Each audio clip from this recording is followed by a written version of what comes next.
Hey everyone, welcome to my channel English Waves. In today's video, we'll walk through one of the most inspiring real-life stories that will touch your soul, and at the same time, help you learn simple, emotional, and powerful English expressions through storytelling. So grab a cup of tea, because this one's going to stay with you for a long time. My name is Lena. I'm 32 years old, and I'm the proud mom of 3 amazing daughters. Their names are Mia, Ruby, and Sky, and to me, they're my whole universe. I love them more than words can ever say. But life hasn't been gentle with me. I lost my mom when I was just a little girl, and years later, my husband walked away, right after our youngest daughter was born. He didn't look back. No calls, no money, not even a birthday card. It was like we vanished from his memory. Since that day, it's been just me and my girls. No family to lean on, no fancy home, no savings tucked away. We live in a small apartment in Maple Hill, nothing grand, just enough to keep us warm. Each month, I juggle bills and rent like it's some kind of survival game. I don't have a degree. I don't have a high-paying job. What I do have is grit, and I refuse to quit. I clean houses and offices for a living. Not through any agency. I go door to door, week to week, finding work. I carry my own supplies in a second-hand bag and scrub floors until my back aches. I wipe mirrors, take out trash, clean toilets. Yes, the real unglamorous stuff. Some clients smile and say thank you. Others barely look at me. Some forget to pay, but I keep going. Why? Because my daughters need me too. They need food in the fridge, clothes that fit, rent that doesn't bounce. So I work, even when I'm exhausted. Even when I have a fever, even when I feel like breaking down. Sometimes, late at night, I sit beside them as they sleep. Their faces are so calm, so sweet, like angels in a world that's been anything but kind. I hold their little hands. I kiss their cheeks. And I whisper, I love you more than anything. I dream of giving them a better life, a life full of love, safety, and choices I never had. But then came that one winter night. I had just finished a late cleaning shift and was walking my girls home. The sky was dark, rain was pouring like buckets, and the icy sidewalk felt like it could betray us any second. Mia gripped my hand tightly while Ruby and Sky walked just behind us. "Mama, I'm cold," a little Sky whispered. She was only 5. Her tiny voice barely rising above the sound of the rain.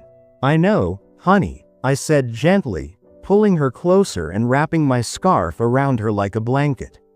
The street was silent. The streetlights flickered like tired eyes, and the night felt heavy. I held my daughter's hands as tightly as I could. My own hands were trembling. My heart was racing. And then, out of nowhere, a flash of light. A horrible crash. A sharp, blinding pain. Everything turned dark. When I opened my eyes again, I was staring at a white ceiling. I heard machines beeping softly. The smell of antiseptic filled the air. I was in a hospital. I tried to sit up, but my body felt like it had been run over by a truck.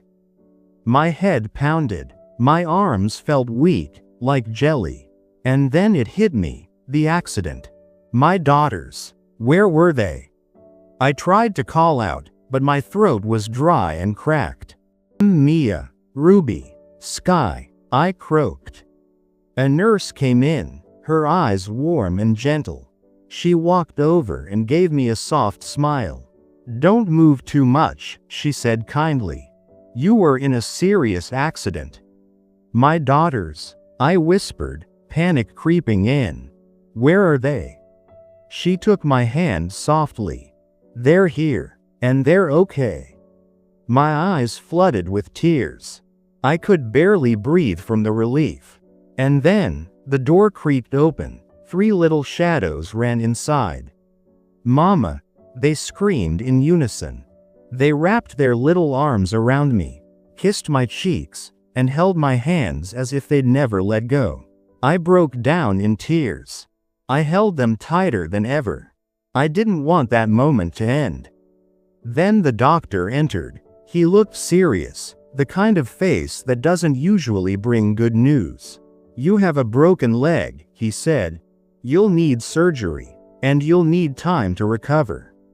Panic hit me like a wave. But I have to work. I have to pay rent. I have mouths to feed. He looked at me with sympathy.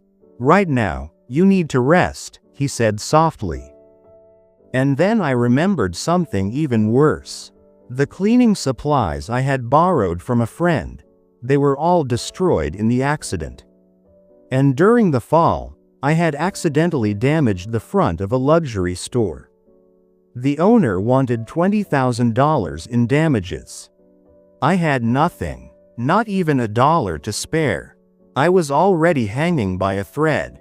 I buried my face in my hands and cried like I hadn't cried in years.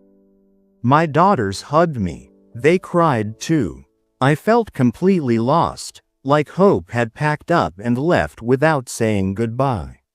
But then, something unexpected happened the very next day. My story started spreading online.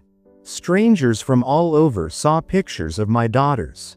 They read about my struggles, about the accident, about how I was just a mother trying to survive.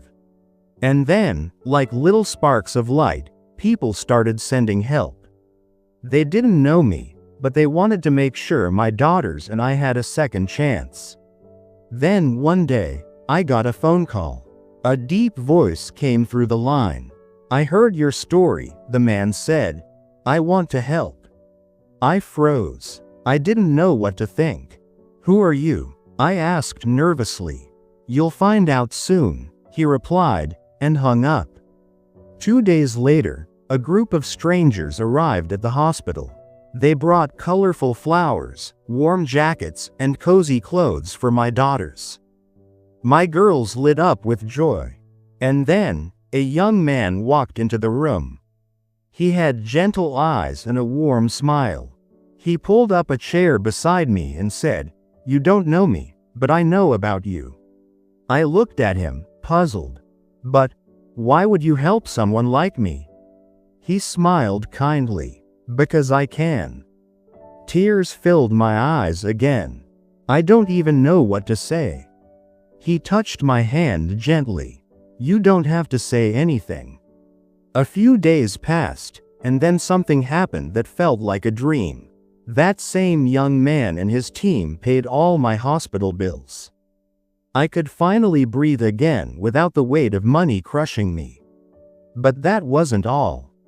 One sunny morning, they took my daughters and me to a new place. It wasn't just any place. It was a house. A real, big, beautiful house. "This is for you," they said with a smile. I stood frozen at the door. "For me?" I whispered. "Yes," they replied. "This is your home now. No more rent, no more fear, just peace." I fell to my knees. I couldn't stop crying. My daughters cried with me. They hugged me tightly, their little hands around my neck. "Is this really happening?" I asked. "Yes," they said, "this is real." I hugged my daughters and whispered, "We finally have a home." Sometime later, the young man asked me, "What's your biggest dream?" I wiped my tears and said, "I've always dreamed of opening a bakery." He smiled again, like he already had a plan. "Then let's make that dream come true."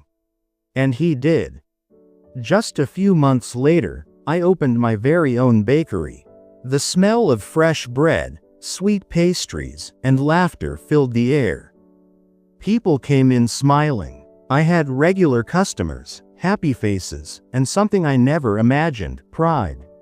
I wasn't just a cleaner anymore. I wasn't just a mother trying to survive. I was a businesswoman. I was strong. I was happy. That young man, he changed everything for me. He reminded me of something the world often forgets. There are still good people out there. Kind people. People who care. And sometimes, miracles really do happen. I started with absolutely nothing. And now, I have everything. A home, a bakery, and most importantly, a happy family. From being alone in a small apartment, to owning a bakery and a beautiful home. This mother's journey is proof that life can surprise us in the most magical ways. She didn't give up, and neither should you. And hey, if you've made it till the end of this video, you didn't just hear a beautiful story. You also learned how to understand and express real-life emotions in English. That's the power of learning through stories. It sticks with your heart and your brain. Remember this: no matter how hard life gets, kindness and hope can turn everything around. So tell me in the comments, what was your favorite part of her journey? And what's your dream?